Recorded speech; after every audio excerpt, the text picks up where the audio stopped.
Oke, bismillahirrahmanirrahim. Kembali lagi dengan saya, Kang Asep ya.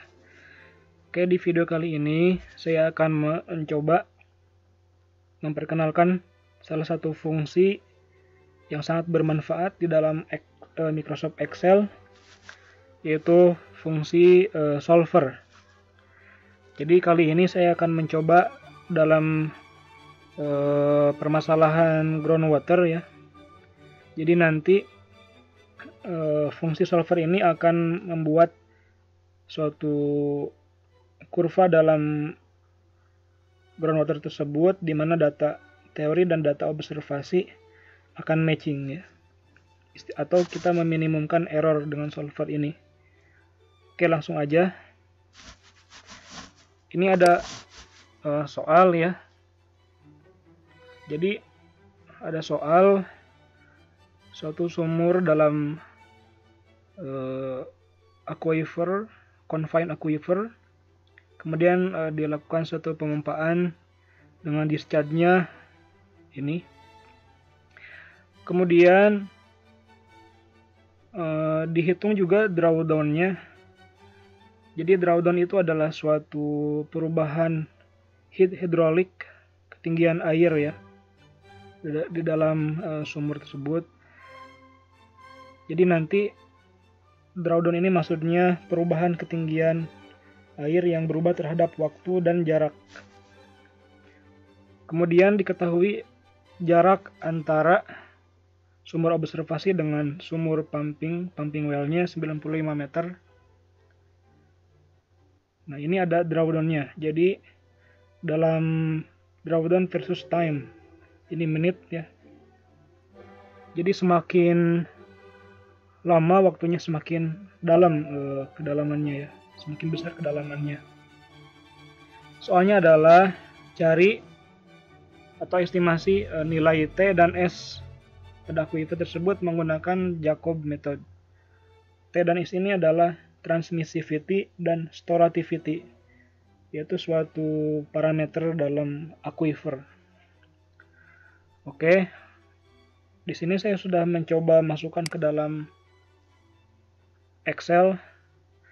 Jadi ini data-data yang diketahuinya, discharge-nya atau Q meter kubik per day 1872. Kemudian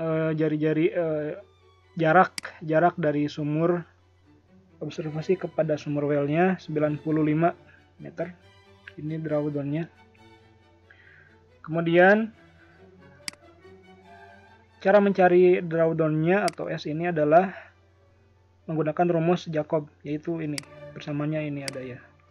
S sama dengan Q dibagi 4 V kali transmissivity kali ln 2,25 kali transmissivity kali time dibagi radius dibagi jarak square kali storativity.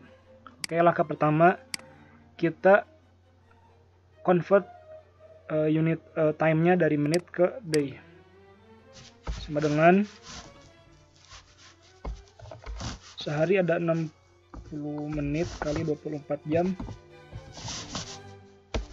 Oke, kita tarik ke bawah. Oke, ini sudah langsung tadi saya buat ininya ya, kurvanya. Jadi kurva dari time terhadap drawdown-nya. Kemudian langkah berikutnya, sebelum kita mendapatkan nilai T dan S-nya, kita harus membuat asumsi dulu. Jadi sebagai nanti kurva teorinya ya. Di sini kita masukkan nilai transmissivity-nya misalkan 500. Ini storativity-nya 0,01. Kemudian di sini kita masukkan rumus Jacob ini, sama dengan Q dibagi 4 kali Pi.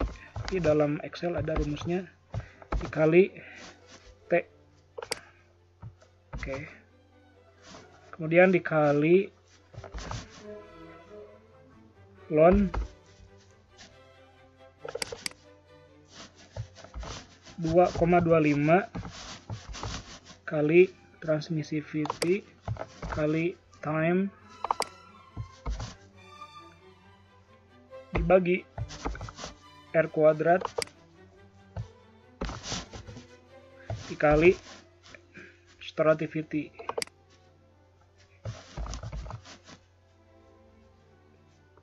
Ini jangan lupa kurung juga ya biar tidak tertukar rumusnya. Enter. Nah, ini adalah nilai drawdown-nya. Kita tarik ke bawah. Oh, ini belum kita kasih tanda dolarnya ya. Jadi biar tidak berubah si sel ini. Ketik shift F4, ketik Fn F4.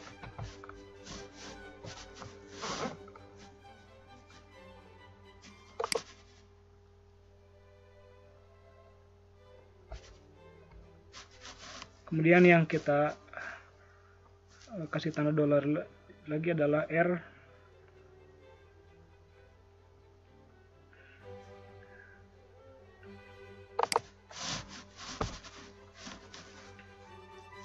Kemudian nilai T dan S ya. G4, G5.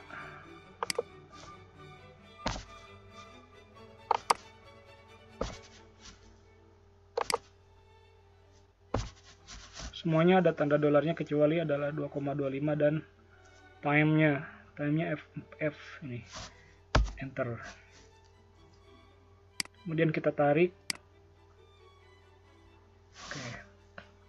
Kemudian di sini ada drawdown minus S RT ini. Jadi ini adalah observasi dikurangi teori, kemudian dikuadratkan sama dengan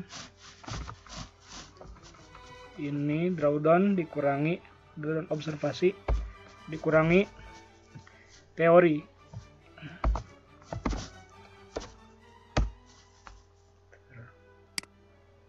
Kita tarik ke bawah.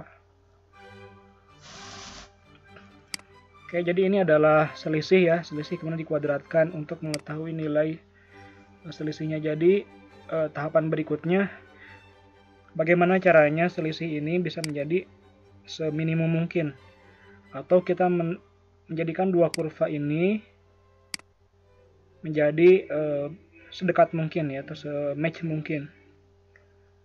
Oke, kita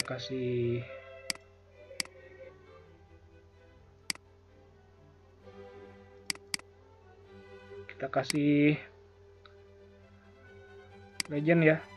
Jadi yang biru ini adalah teori, yang ini yang warna orange ini adalah observasi. Yang ini kan teori dan observasi tidak sama ya, jauh. Nah, solver ini bisa membuat kurva ini menjadi match dengan cara meminimumkan nilai selisih ini. Caranya adalah kita gunakan fungsi solver yang berada di sini. Klik data, ketik solver. Ini sudah muncul solver di sini. Adapun kalau di laptop teman-teman belum muncul solver ini, nah caranya adalah klik file, option, kemudian pilih add in, kemudian go di manage Excel add in ini, ketik go. Nah, solver add ini yang paling bawah, checklist dan oke gitu. Oke, langsung klik solver. Ini udah otomatis ya, karena saya tadi udah mencoba. Jadi pertama di set objektif ini kita pilih summary dari selisih teori dan observasi. Pilih ini summary-nya. Kemudian di max min value ini kita pilih minimum untuk meminimumkan nilai selisih ini. Kemudian by changing variable cell-nya, data yang akan kita cari yaitu nilai S dan T. Nilai storativity dan transmissivity, yaitu pilih dua sel ini. Kemudian subject to the constraint-nya udah otomatis yang tadi saya pakai. Jadi pertama pilih add, kemudian di cell reference-nya adalah nilai S. Kemudian karena kita tadi pilih minimum, jadi lebih besar dari sama dengan.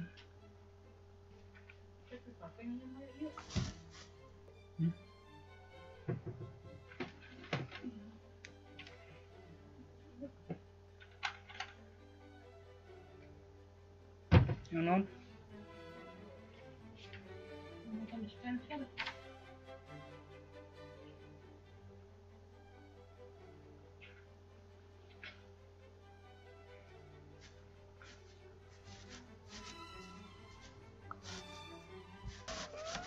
Kemudian setelah ini diketik tanda lebih besar dari sama dengan, nah constraint-nya ini kita masukkan 0,00001.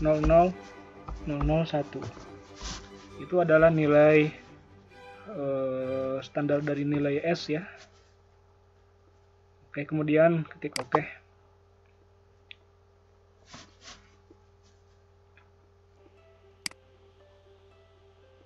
Oh, jadi ini double, ini delete aja karena udah tadi. Kemudian di sini pilih select a solving methodnya JRG nonlinear. Setelah itu solve, keep solver solution. Oke. Nah, ini jadi match ya, jadi match.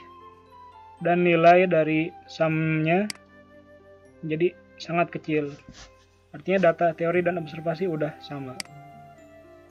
Dan kita dapat nilai transmissivity dan storativity-nya adalah ini.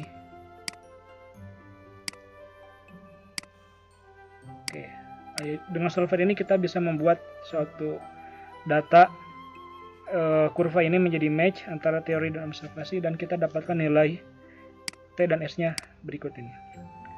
Oke teman-teman, sekian dari saya tentang penggunaan fungsi solver dalam Microsoft Excel. Ini pun bisa digunakan dalam berbagai bidang ya, dalam berbagai masalah. Baik, semoga bermanfaat. Jika ada saran, masukan atau pertanyaan bisa tuliskan di kolom komentar. Semoga bermanfaat. Terima kasih. Assalamualaikum warahmatullahi wabarakatuh.